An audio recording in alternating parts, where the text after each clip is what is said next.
Familiar Bloodlines, a West Virginia horror story, written and read by Ren Bryant. The sun blazed its way across the sky, finally settling over the small town of Creeks Bend, West Virginia. Years of abandonment had scarred this once vibrant community, and as Alex Cooper turned off Route 60 into a sea of trees, he could feel their isolation deep in his bones. Alec was a city man, thrust from his comfort zone into the rural parts of America to capture its beauty through photojournalism. But he suspected that this assignment would be far more than picture-taking. It would be an expedition into the unknown, a journey deep from his soul and into the depths of everything that he was not. He'd have to exchange the forensic energy of New York to small-town life in flyover country. He pictured cows grazing in meadows and chubby farmers wearing oversized overalls, chewing on straw as they exchanged gossip from the corner store. Figuring that misery loves company, Alec joined up with Sam Baker, one of his journalism buddies, who said he would accompany him on the trip. As Alec drove through the town, he was struck by the overwhelming sense of despair that permeated every inch of it. Dilapidated houses with missing walls and makeshift supports leaned precariously like Jenga blocks on the verge of collapse. The people who trudged along the streets in rags looked as if they had given up all hope, their eyes hollowed out by poverty and hardship. In every direction lay signs of abject misery and desolation, a wasteland where dreams went to die. And as the sun sank deeper into the murky sky, Alec continued his journey on the winding back roads. The trees seemed to grow denser and more menacing as he drove, like a beast ready to consume anyone who dared venture too far from civilization. Every bend in the road revealed another abject sign of poverty, as if God had forgotten all about this place. At last, Alec rounded a hill and was met with an awe-inspiring sight. Tucked away in a clearing next to a babbling brook was a small crumbling house. And although it was clearly dilapidated, there was something almost magical about it, as if time itself had chosen this place to be frozen. Alec felt compelled to take out his Sony camera and capture whatever beauty remained here before it faded away forever. He slowed his Subaru Forester to a stop at the side of the road and stepped out. As Alec and Sam walked towards the house, they took in the decrepit exterior.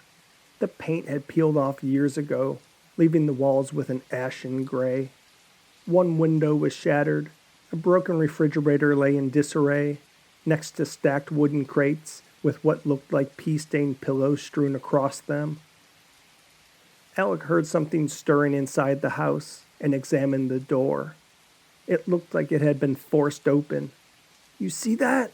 Alex whispered to Sam as he nodded his head towards the door. A growing physical apprehension came over him as he inched closer, every muscle tightening at the idea of a break-in or worse. He had seen enough scenes like this in New York City to know that it never ended pretty.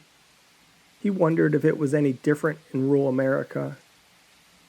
The door creaked open with a hollow groan, and standing in the threshold was an ancient-looking man, covered in dirt and grime. His gray hair bristled around his face like iron wire, framing a maddening grin with stumps of broken teeth. His eyes carried an eerie glow that seemed to come from another world, their intensity piercing right through you. "What do you want?" he said in a gruff voice. "I'm a photojournalist, and I'm here to take some pictures of the area," Alec replied, holding up his camera for emphasis. "This is my friend Sam. He's also a journalist. I saw your house and I thought it was a beautiful location, and I wanted to take some photos." The old man seemed to relax a bit and nodded his head. "Come in," he said. Alec and Sam stepped into the house and were stopped dead in their tracks by the grotesque scene inside. The family was disfigured in a myriad of ways, with missing teeth and eyes, deformed faces, and some even had limbs distortedly twisted out of place. Broken dishes, half-eaten food, and rotting meat laid scattered across the floor. Alec and Sam winced from the musk of unwashed bodies and garbage mixed with rotted meat. Underneath this wretched smell was a kind of sour, sickly perfume, like a skunk had recently passed by. The old man introduced himself as Thomas and said he was the father of the family. And after introducing the rest of his kinfolk, there were 8 in all, Thomas asked Alec and his friend if he wanted to stay a while. Despite the smell, Alec agreed, knowing it had all the markings of a great story. Thomas showed them around the house and began to tell them the family story. He explained that the family had been living in the area for generations, but had always remained hidden from the outside world. He said in this part of America, people like to keep to their own, and that worked just fine for them. And while they didn't have jobs, they were able to survive by eating what they could find, scavenging for whatever food they can get their hands on. Sometimes they would pick mushrooms and wild onions from the forest. They didn't think it was so bad since that's been the only way they've ever known. Thomas also told them that one of the girls, Mary, had recently become pregnant, and she was due to give birth any day now. Alec and his friend shared a moment of wide-eyed shock at the news. The thought of a newborn emerging in such a squalid, decrepit dump of a house made them cringe. But Alec was sure this would be his ticket to a Pulitzer, so he convinced Thomas that he and Sam should stay for the time being. They found themselves quickly ensconced in the family home and began to pick up on all the nuances of life in such a backwater place. As Alec clicked away with his camera, he realized just how powerful these images of poverty would be. After 2 days, the house was plunged into a chaos of agony as Mary's screams reached a fever pitch. Moment by moment, the pain intensified until, with one last mighty convulsion, her bundle of joy slunk out onto the world with a muted sigh. A heavy silence descended upon the room as Sam and Alec took in the shock of a bloody sack of skin and bones before them.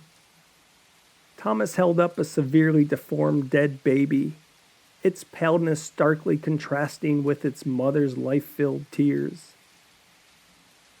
The room was silent until Thomas began to speak, his voice grim. "This is the way sometimes, but the Lord has provided a feast." As Alec and his companion watched in stunned horror, the family began to lovingly prepare the child's body for their meal. The morbid display of cannibalism left Alec and his friend trembling with terror and disbelief as they realized what was unfolding before them. Thomas then explained to them that this was their way of disposing of the body and ensuring nothing was ever wasted. He told them that this had been a family practice for generations. Alec and Sam stood in the gas silence, their faces pale and drawn. In front of them was an abomination, a depraved feast of newborn flesh as tender as veal, being devoured with a disgusted enthusiasm by a ragtag gang of deformed hillbillies. Quivering lumps of baby skin tumbled from their toothy maws, each bite more nauseating than the last. Alex felt his stomach lash out in revulsion, while Sam's face leached to a sickly pallor. "Eat! Sit!" Thomas commanded, without hint of remorse. Alec and Sam knew they had to get out of the house, quickly. But as they looked around, the realization dawned on them that there was no escape. The family outnumbered them and had blocked off all possible exit points with various objects found around the house. Chairs, tables, even rugs. Panic began to take hold of their minds. Their breathing quickened as they frantically searched for an escape route, but were met with nothing but walls on all sides. Time seemed to move in slow motion as Alec and Sam felt a cold fear grip their hearts and panic rise in their chest. Their minds raced for solutions, but none came forth. It seemed like there was no way out of this living nightmare. Thomas had noticed their looking to escape and stepped forward, flanked by 2 other family members whose size and strength could not be underestimated. He paused for a second before speaking in a low, menacing tone. "You are part of my family now." The family members, with their crooked fingers and stunted limbs, seized Alec and Sam, dragging them to the dining room table. They knotted twine around their wrists and ankles, binding them to their chairs. The family cackled with a sickening laughter, scraps of infant flesh dripping from their stuffed mouths. A mute one-eyed girl stood above them with an insane smile as she smeared newborn blood onto Alec and Sam's lips. They tried to pull away, but there was nothing they could do but pray. Thomas's eyes gleamed with joy as he inspected the abundance of food before him.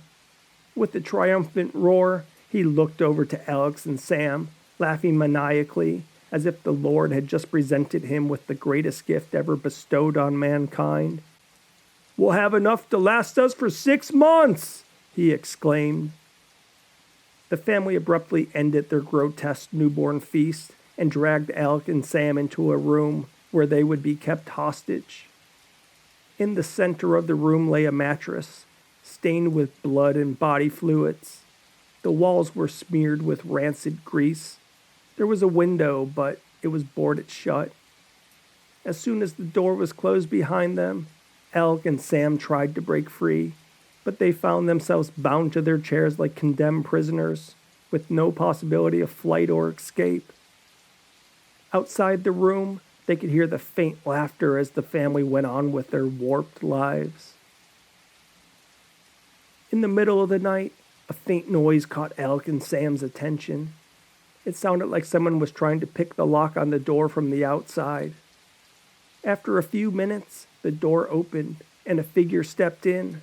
It was one of the family members, a girl who was missing an arm and dragged a foot when she walked.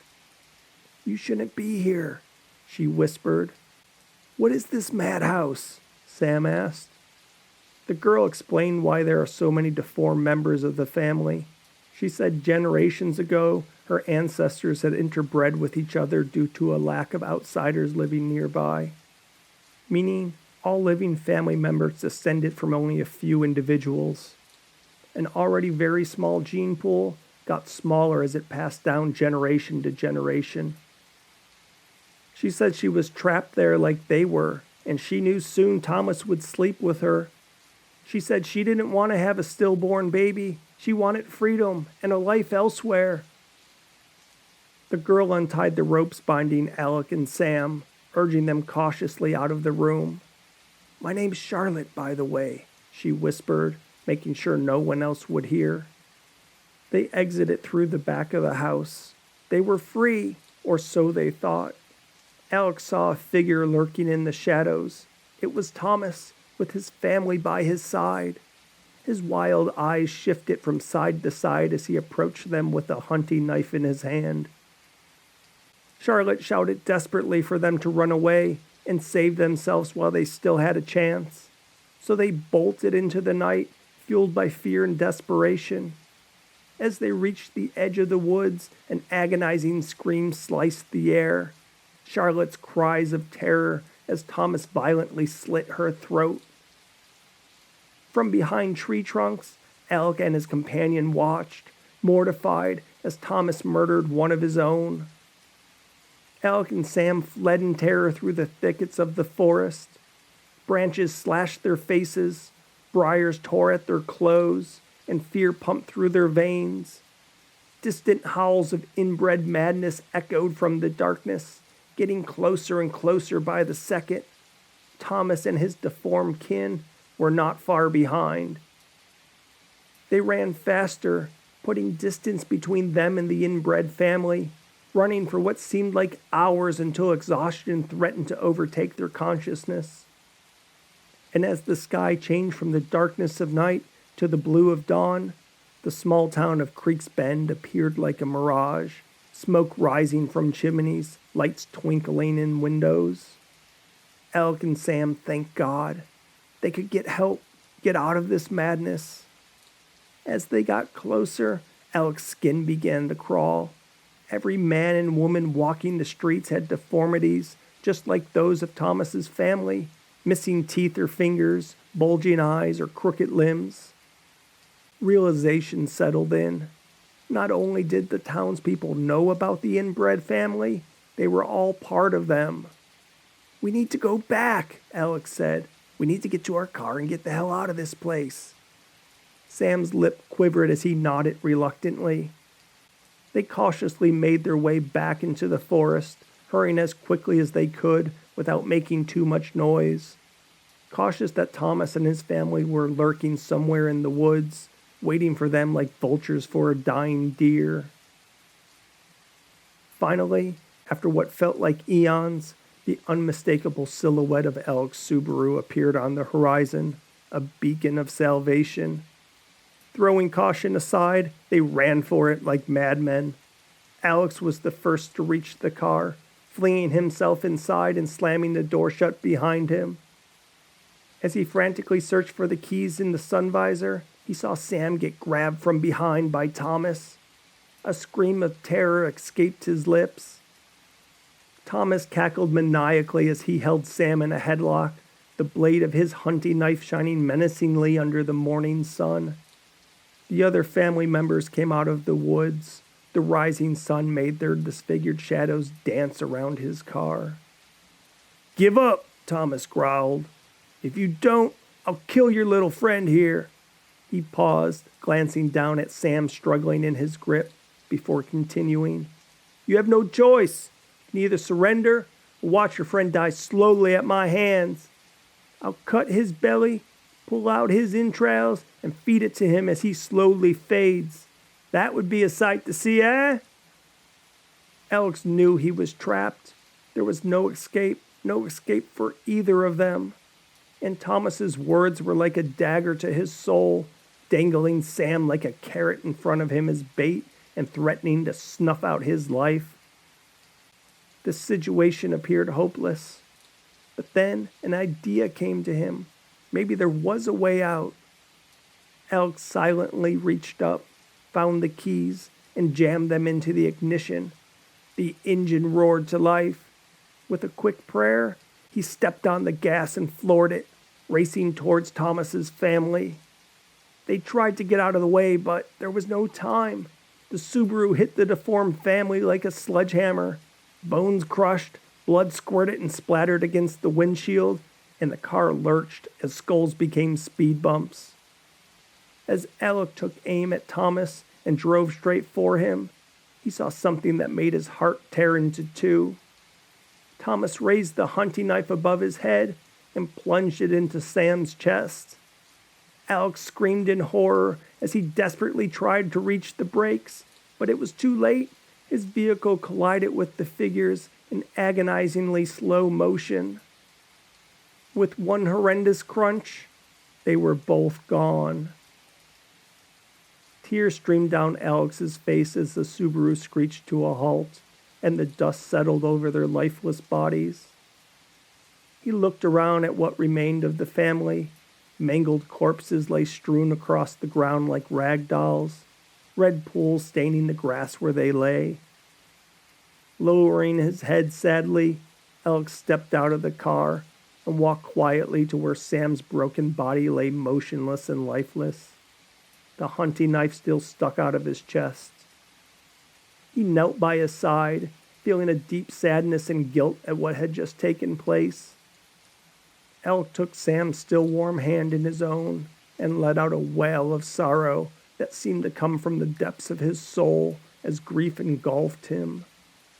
He stayed there for hours, mourning the untimely death of his friend, until eventually darkness enveloped the woods around them, and only then did Alec slowly rise up and walk back to his Subaru, his eyes glazed over with tears, feeling guilty and remorseful at what had taken place.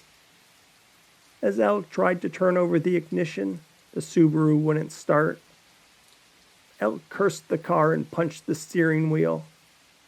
Just then, he heard an engine in the distance. In the distant stillness of the night, A car with its headlights burning like fireflies in the dark was making its way towards him. A rusty old Chevy pickup pulled alongside of him. Out stepped a deformed man with a partially collapsed skull. Alec recognized him as one of the people from Creek's Bend. "Need a ride?" he asked as he scratched his chin and looked at the body count.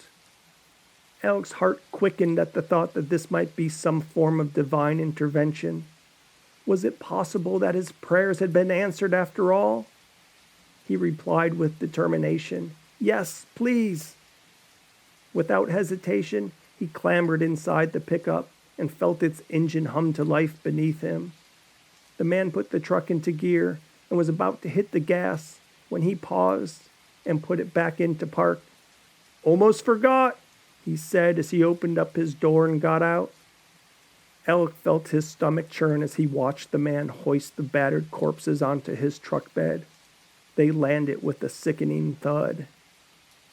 The vehicle lurched and jolted over the rutted dirt road, the lifeless corpses bouncing in the back like potato sacks. Alec felt his heart soar with hope as they chugged away from Thomas's shack, but when he turned to thank the man, a chill ran down his spine. The man's face was twisted with a sickening grin, and his tongue darted out of his mouth like a serpent. "The Lord provideth," he said with a snarl. "And now we've got enough food to last us an eternity."